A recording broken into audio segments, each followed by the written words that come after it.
ॐ भूर्भुवः स्वः तत्सवितुर्वरेण्यं भर्गो देवस्य धीमहि धियो यो नः प्रचोदयात्।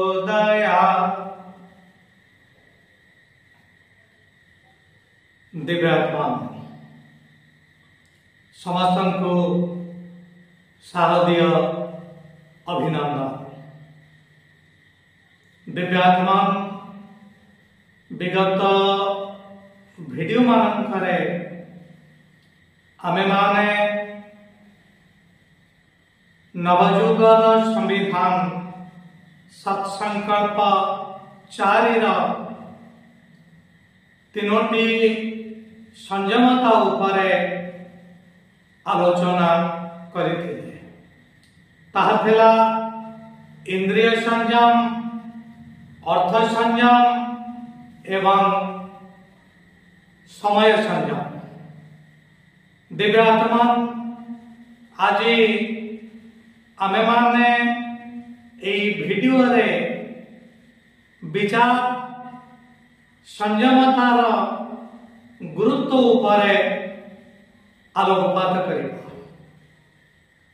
दिव्यात्मा विचार संयम सबुठारो बड़ संयम।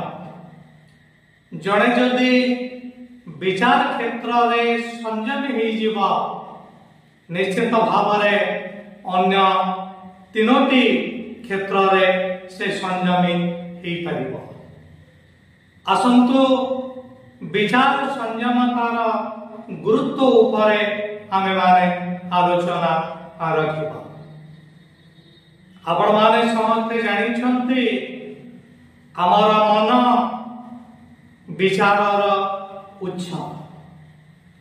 मनरे जदि विकृत विचार आसीब तेबे आमे माने निश्चित भाव रे पतनमुखी हो जिबा। एई मनरे जदि विधेयात्मक विचार रहिबा, सकारात्मक विचार रहिबा एवं गठनमूलक विचार रहिबा तेबे निश्चित भाव रे आमे माने ऊपर स्तर को जाई परिबा। आपण माने समस्ते जानिचंती जे आमर मन मस्तिष्क को निरंतर विभिन्न विचार आसुछि। सेति मध्यरु केते गुडिये कुविचार, केते गुडिये उन्नत विचार। कुविचार को मनरु आमे दूरेई दबा, उचित विचार को पोषण प्रदान आमे माने जदि करि परिबा तेबे आमे माने वास्तव क्षेत्र रे विचार संयमी हो परिबा। आसंतु किभली भाव रे आमे विचार संयमी हो परिबा ता उपरे आमे आलोचना रखिबा। दिव्यात्मा आम मानकर विचार राजनैतिक क्षेत्र रे रहिछि, अर्थनैतिक क्षेत्र रे रहिछि, अध्यात्म क्षेत्र रे मध्य रहिछि। राजनैतिक क्षेत्र रे आमर विचार उत्कृष्ट हो परिबो जदि आमे माने आमर संविधान को वास्तव सौंदर्य विजड़ित करि परिबा। संविधान रे जो शब्द सहित शब्द गुड़िक रही यथा विशेष भाव रे जो सॉवरेनिटी बा सार्वभौमत्व एवं सेकुलर धर्मनिरपेक्ष ए समस्त को आमे माने जदि वास्तव सौंदर्य विजड़ित करि परिबा तेबे राजनैतिक क्षेत्र रे आमर विचार उत्कर्ष रहिबो। भारतवर्षर सार्वभौमत्व रक्षा करने सार्वभौमत्वर जो दुईटी इम्प्लिकेशंस रही इंटरनल इम्प्लिकेशन एवं एक्सटर्नल इम्प्लिकेशन से समस्त को बुझा दरकार। भारतवर्षर नियम कानून सब भारतीय माने मानिबे। भारतवर्ष कौन सी अन्य राष्ट्रर नियम कानून को मानिबा को बाध्य हब नहीं। आमे माने ए संक्रांतीय जदि पदक्षेप नहीं परिबा तेबे राजनैतिक क्षेत्र में आमर विचार निश्चित भाव में उत्कर्ष रहिबा। अर्थनैतिक क्षेत्र में आमर विचार उत्कर्ष हब जदि आमे माने विवाह व्रतघर आदि कार्य मानकरे अजथा खर्चरु विरत रहिबा। निजर गुरुत्व प्रतिपादित करबा पई अधिकांश समय रे आमे मात्राधिक खर्च करूछंती। एथिरु जदि आमे विरत हवा एवं बड़का अर्थ को जदि अध्यात्म कार्य रे नियोजित करि परिबा तबे ए जो विचार आम मन रे आसीबा ताहा होछि उत्कृष्ट विचार अर्थनीति क्षेत्र रे। अध्यात्म क्षेत्र रे अनेक विचार मानक मन को आसुची से समस्त उचित हवा दरकार। जबली भाव में वसुधैव कुटुंबकमर भावना आम मानकर एक उन्नत विचार। आत्मवत् सर्वभूतेषु ए होछि एक उन्नत विचार। ए होछि विध्यात्मक विचार। परद्रव्येषु लोष्ट्रवत् मातृवत् परदारेषु ए होछि उन्नत विचार। ए समस्त विचार जदि आम मन को आसीब तेबे निश्चित भाव में आमे माने विचार क्षेत्र में संयमी हो परिबा। आमर देश को आमे निश्चित भाव में आग को नहीं परिबा। आपण माने जानिचंती भोजराजस्य विक्रम सिंहासन प्राप्ति। भोजराज दूर थाई कर देखुछंती निर्दिष्ट स्थान को जेते बळे जाउची छोटिया पिलाटे ता मनरे उत्कृष्ट विचार समस्त जन्म होउची। तार विचार रे समर्थक पई स्नेह प्रेम भक्तिर भावना आसुची। किंतु जते बेले से स्थानरो से दूर को चली आसुची सेते बेले ता मनरो ए उत्कृष्ट विचार दूरे जाउची। तार मनरे रुक्ष विचार आसुची विकृत विचार आसुची।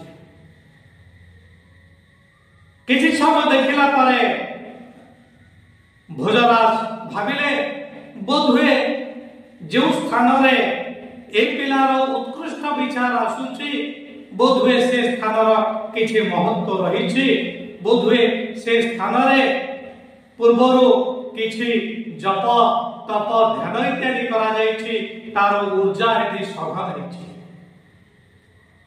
तेणु से स्थान को से खनन करबा को निज लोक मान को आदेश देले।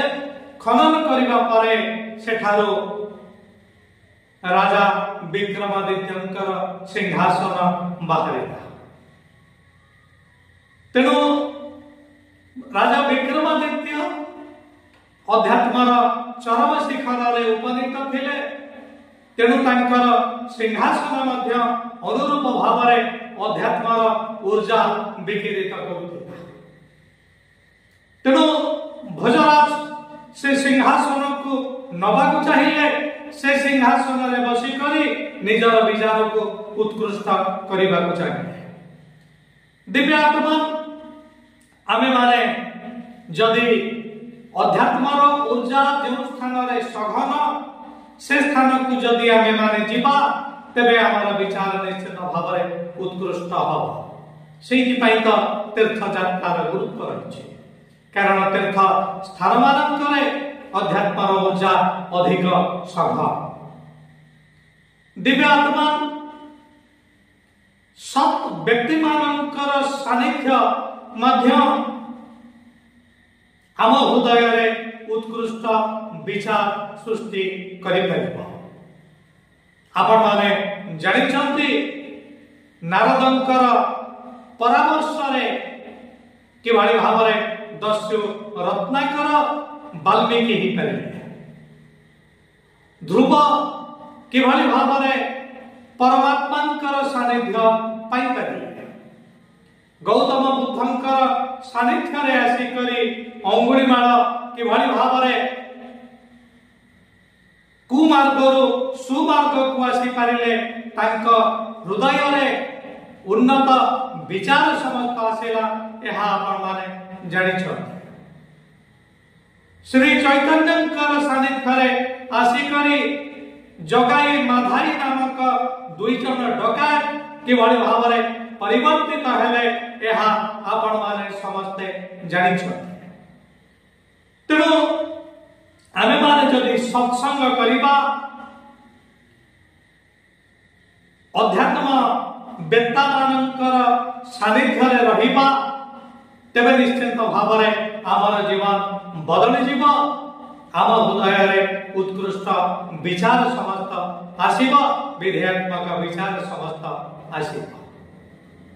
मुनि ऋषि मानकर मार्गदर्शन आम मानक हृदय विकृत विचार काढ़ी करी ता स्थान रे उन्नत विचार बीज रोपण करि परिबो।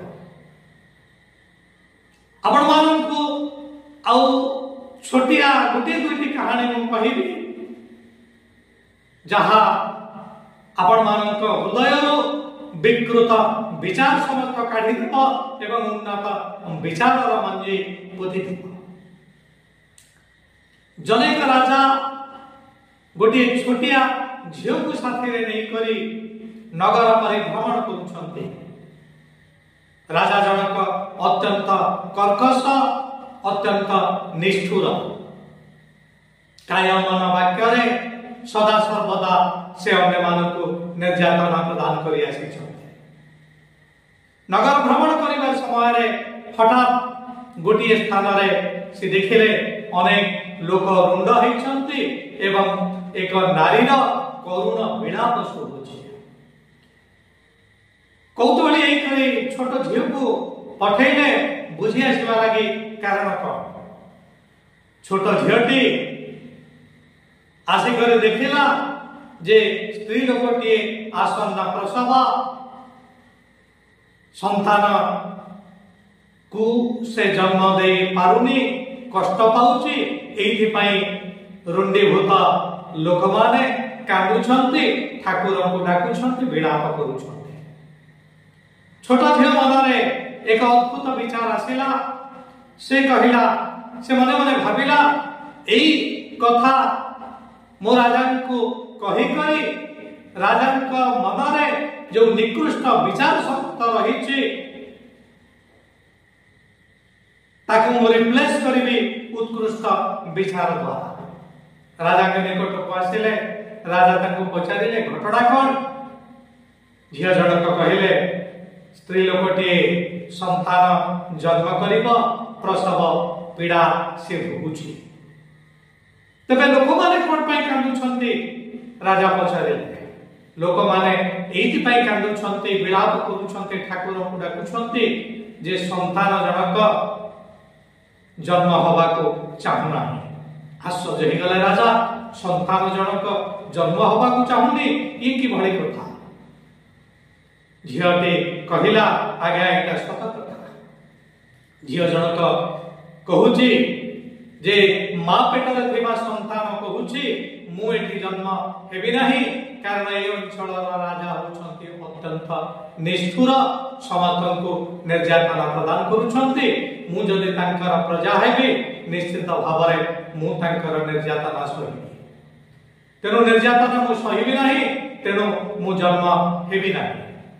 पिलाटी जेतबेले जन्म हवाको चाहू नाही, मां कष्ट पाउछि।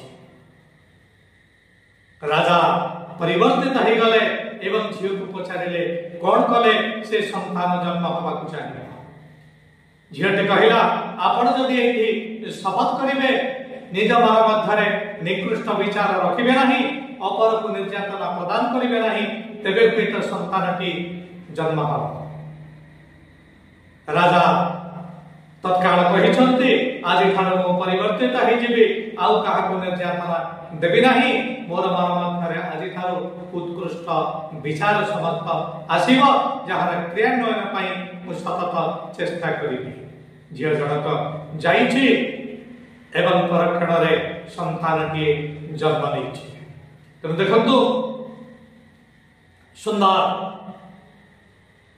गल्प माध्यम रे किभଳି भाବରେ छोटिया झीटी एक क्रूर निष्ठुर राजा को परिवर्तित कर देछि तार हृदय रे उन्नत विचार को उत्कृष्ट विचार को आनी करिछि। दिव्यात्मा आउ जनकर छोटिया कथाटे मु आपण मानकु कहिबी। राजा जनक निजर संतान को गौतम बुद्धंक निकट में छाड़ी कारण संतान संपूर्ण भाव में कुमार्गी।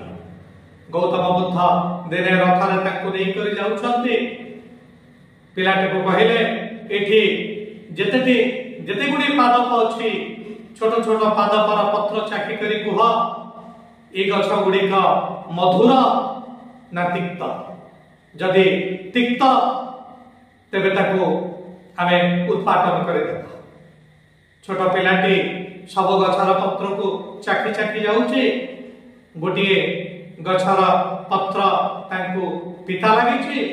गौतम बुद्ध को किछि न कहि से छोटिया चाराटी को से उपाड़ी देछि। गौतम बुद्ध जते बड़े पचारिले कोन पाई चारा को उत्पादन कल ना आज्ञा छोट बेल तो ये एते पिता बड़ हेले केते भी ध्वंसकारी ए वृक्ष न हो। गौतम बुद्ध स्मित हसिचंती कहिचंती तुमे तो जन्म समय पिता तुम बाबा तो तुमको उपाड़ी करी खपाड़ी नाहंती तुम बाबा तो तथापि तुमको स्नेह प्रदान करुछंती भल पाइबा प्रदान करुछंती। गंड देश पालित करी ए छोटिया पिलार आखिरो दुई धार लुह बही आसिला। गौतम बुद्धंकर पाद तले पड़ी गला कहला मु शपथ करूछि आज ठारू मोर विचार मु उत्कृष्ट करिबी अपर को निर्यातना मु देबी नाही अपर पई खराब भावना मु केबे भी आनिबी नाही। दिव्यात्मा सत्संग सत व्यक्ति मानकर परामर्श आम मानकु निश्चित भाव में उत्कृष्टतार रास्ता को नहीं आसीब आमर विचार को निश्चित भाव में उत्कृष्ट करि परिबो। तेणु आसतु आमे माने आज ठारो शपथ नबा आम मानक मन रे केबे भी निकृष्ट विचार स्थान पाइब नाही। आम मानकर विचार उत्कृष्ट हब आम मानकर विचार विध्यात्मक हब आम मानकर विचार गठनमूलक हब जहा आम देश को गठन करिबारे सहायता प्रदान करिब। वर्तमान समय रे आमे माने तो प्रगति करूछंती किंतु ए प्रगति वास्तव प्रगति नुह। तार कारण होछि परिवेश को प्रदूषित करी जो प्रगति हाथ को आसे ता वास्तव प्रगति नुह। आम मानकर प्रगति गोदरा कोड़े जेते माड़े सेते लोकटी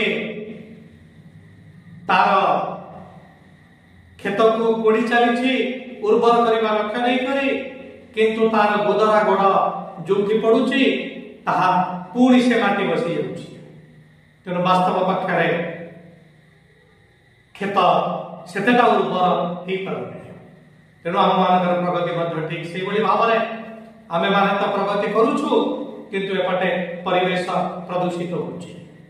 तेणु आसंतु आमे माने प्रगति करिबा किंतु परिवेश प्रदूषित हब नहीं एभली विचार जदि आम मानक मन में आसीब तेबे निश्चित भाव में आमे माने ऊपर स्तर को जाई परिबा। दिव्यात्मा विचार उत्कृष्ट हेले आमे माने अर्थ क्षेत्र में संयमी ही करिबा, इंद्रिय क्षेत्र में संयमी ही करिबा एवं समय क्षेत्र में संयमी ही करिबा। आसंतु नवयुगर संविधान এই सत्संकल्प चारि এই सत्संकल्प को आमे माने मानिबा, विचार क्षेत्र में आमे माने निश्चिंत भाव में संयमी हवा। आसंतु परमात्मा को आमे स्मरण करिबा, परमात्मा को प्रार्थना करिबा, हे परमात्मा अद्यावधि मोर विचार को मु निकृष्ट करिथिले, मु जानि नथिले विचार और संयमतार एते गुरुत्व रहिछि। आज तो मु शपथ करूछि मो मध्यरे उत्कृष्ट विचार को मु स्थान देबी, निकृष्ट विचार को मो मध्यरे मु रखिबि नाही, निकृष्ट विचार को मु उत्पाटन करी फिंगी देवी एवं भारतवर्ष को मोर देश को निश्चित भाव में जगत गुरु करी। दिव्यात्मा समय सूचना देलानी एठी हमर वक्तव्य को शेष करने को पड़िबा। वक्तव्य रे विराम दबा पूर्व आसंतु आमे माने समस्ते एकत्रित हे करी जगतर कल्याण पाई आमे शांति पाठ करिबा, परमात्मा को प्रार्थना करिबा, समस्त को आनंद रखंतु, समस्त को निरोग रखंतु एवं भारतवर्ष को जगत गुरु करने दिगरे समस्ते जबड़ी भाव चेष्टित हुंतु। ओम देहो शांति अंतरिक्षं शांति पृथ्वी शांति रापा शांतिरोषधयः शांति वनस्पतयः शांतिर्विश्वदेवाः शांतिर्ब्रह्म शांति सर्वगं शांति शांतिरेव शांति सामा शांतिरेधि। ओम शांति शांति शांति सर्वारिष्ट सुशांतिर्भवतु, सर्वारिष्ट सुशांतिर्भवतु।